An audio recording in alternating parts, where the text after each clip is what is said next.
नमस्कार।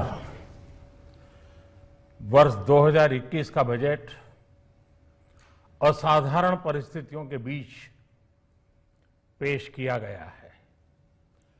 इसमें यथार्थ का एहसास भी और विकास का विश्वास भी है। कोरोना ने दुनिया में जो प्रभाव पैदा किया, उसने पूरी मानव जाति को हिलाकर रख दिया है।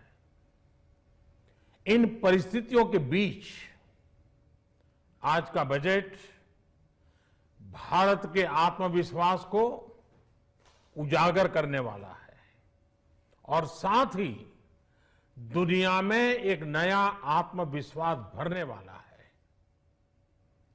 आज के बजट में आत्मनिर्भरता का विजन भी है और हर नागरिक, हर वर्ग का समावेश भी है।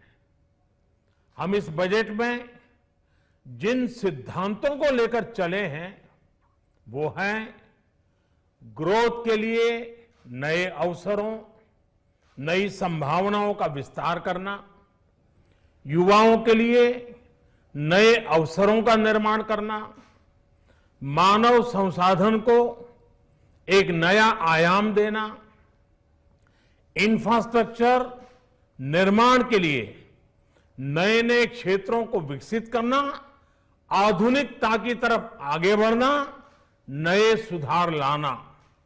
साथियों, नियमों और प्रक्रियाओं को सरल बनाकर आम लोगों के जीवन में ईज ऑफ लिविंग को बढ़ाने पर इस बजट में जोर दिया गया है।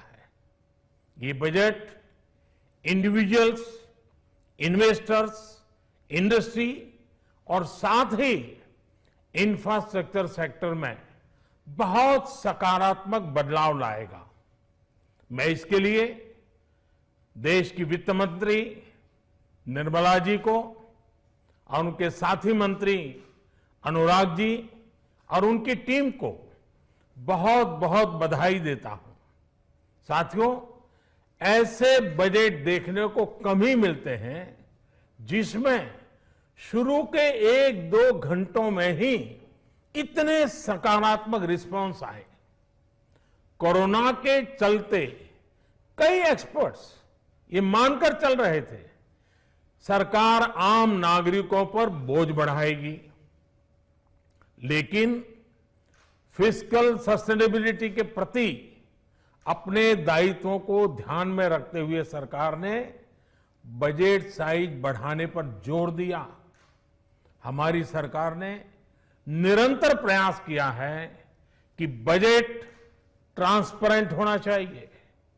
मुझे खुशी है कि आज अनेक विद्वानों ने इस बजट की ट्रांसपेरेंसी की सराहना की है। साथियों, भारत कोरोना की लड़ाई में रिएक्टिव होने के स्थान पर हमेशा ही प्रोएक्टिव रहा है।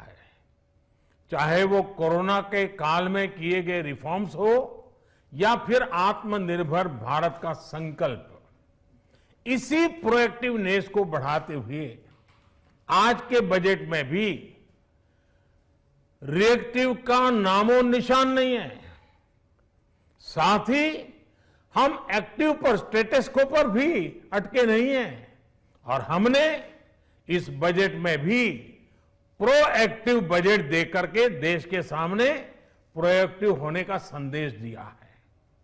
यह बजट उन सेक्टर्स पर विशेष रूप से केंद्रित है जिनसे वेल्थ और वेलनेस दोनों ही तेज गति से बढ़ेंगे, जान भी जहान भी।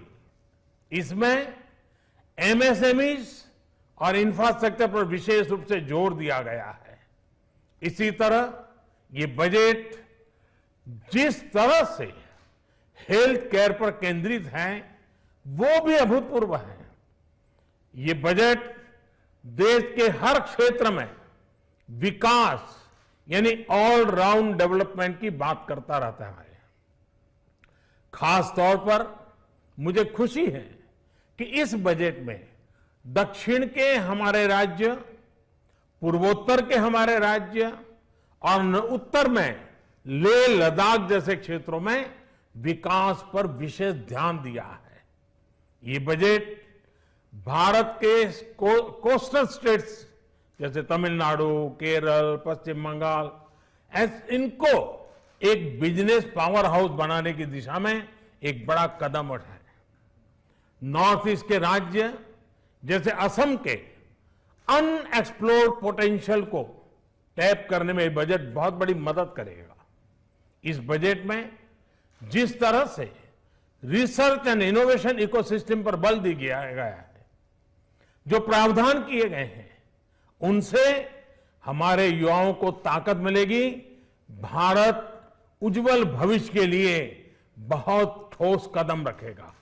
साथियों, देश के सामान्य मानवी का, महिलाओं का जीवन आसान बनाने के लिए उनके स्वास्थ्य, स्वच्छता, पोषण, शुद्ध जल और अवसरों की समानता, इस पर इस बजट में विशेष बल दिया गया है।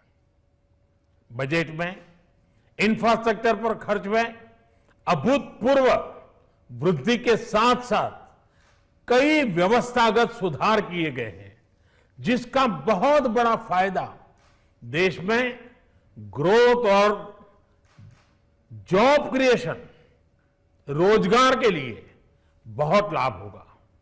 देश में एग्रीकल्चर सेक्टर को मजबूती देने के लिए, किसानों की आय बढ़ाने के लिए इस बजट में बहुत जोर दिया गया है। कई प्रावधान किए गए हैं। एग्रीकल्चर सेक्टर में किसानों को और आसानी से और ज्यादा ऋण मिल सकेगा। देश की मंडियों को यानी एपीएमसी को और मजबूत करने के लिए, सशक्त करने के लिए एग्रीकल्चर इंफ्रास्ट्रक्चर फंड से मदद का प्रावधान किया गया है। ये सब निर्णय ये दिखाते हैं कि इस बजट के दिल में गांव है, हमारे किसान है। एमएसएमई सेक्टर को गति देने के लिए, रोजगार के अवसर बढ़ाने के लिए इस बार एमएसएमई सेक्टर का बजट भी पिछले साल की तुलना में 2 गुना से ज्यादा कर दिया गया है। साथियों, ये बजट आत्मनिर्भरता के उस रास्ते को लेकर आगे बढ़ा है जिसमें देश के हर नागरिक की प्रगति शामिल है। ये बजट इस दशक की शुरुआत की एक मजबूत नींव रखने वाला बजट है। सभी देशवासियों को आत्मनिर्भर भारत के इस महत्वपूर्ण बजट के लिए मैं बहुत बहुत शुभकामनाएं देता हूं। फिर से एक बार वित्त मंत्री जी और उनकी टीम को बहुत बहुत अभिनंदन करता हूं, धन्यवाद करता हूं।